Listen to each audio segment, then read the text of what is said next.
ప్రజాపాలన విజయోత్సవాల కార్యక్రమాలను శాఖల వారీగా ఘనంగా నిర్వహిస్తున్నామని చెప్పారు వికారాబాద్ జిల్లా కలెక్టర్ ప్రతీక్ జైన్.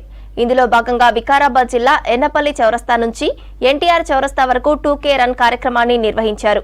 ప్రతి ఒక్కరూ ఆరోగ్య సూత్రాలను పాటించాలన్నారు. కార్యక్రమంలో జిల్లా అధికారులు, విద్యార్థులు, యువకులు పెద్ద సంఖ్యలో పాల్గొన్నారు.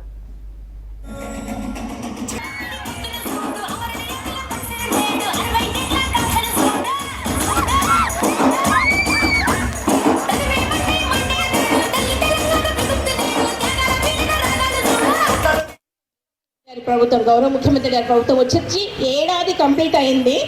విజయోత్సవాలు అంటే ప్రజాపాలన, ప్రజల వ్యక్తికి పాలన అంటే ప్రజల కొరకు పాలన చేసి ఒక 1 year సక్సెస్ఫుల్గా కంప్లీట్ చేసుకునేందుకు గాను మనం ఈ విజయోత్సవ సంబరాలు ఏర్పాటు చేసుకుంటూ ఉన్నాం. చూసినాం మనం 9 సంవత్సరాలలో ఏం అభివృద్ధి కాలే. అంటే మొత్తం 9 సంవత్సరాల తర్వాత మనకి తెలంగాణ ప్రభుత్వం ఏం చేసిపోయిందంటే 7 లక్షల కోట్ల అప్పు మాత్రం చేసిపోయింది. ఎన్ని హామీలు ఇచ్చినా మంచి అన్ని ప్రతి ఒక్కటి చేసుకుంటూ రావాలని చెప్పేసి రేవంత్ రెడ్డి గారు అన్ని హామీలు ఇచ్చి పెట్టిన తర్వాత చూస్తే ఇప్పుడు 7 లక్షల కోట్ల అప్పు, దాని మీద నెలకి 7,000 కోట్లు వడ్డీ ఇన్స్టాల్మెంట్స్ కట్టాల్సి వస్తుంది.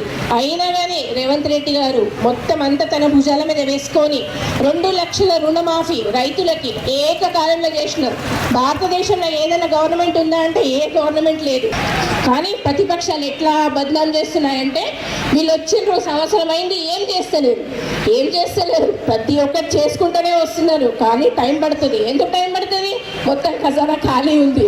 అయినా కానీ ప్రతి ఒక్కటి చేస్తూ ఉన్నారు. ఇదందరూ మనం గమనించాలి. విద్యార్థుల గురుకులాల్లో కూడా ప్రతి ఒక్కటి అంత మంచిగా చేసుకుంటూ దాన్ని కూడా చిన్న వాటిని పెద్దగా భూతద్దంలో చూపించి దాన్ని కూడా బద్నాం చేస్తూ ఉన్నారు. అండ్ అన్ని కళాశాల నుంచి వచ్చిన పిల్లలందరికీ కూడా, స్టూడెంట్స్కి అందరికీ కూడా చెప్తున్నా, స్టడీ మీద బాగా, కెరీర్ మీద దృష్టి పెట్టండి. ఇప్పుడు మంచిగా కష్టపడి చదివితేనే తర్వాత ముందర మీరు లైఫ్లో మంచిగా సెటిల్ కాగలరు.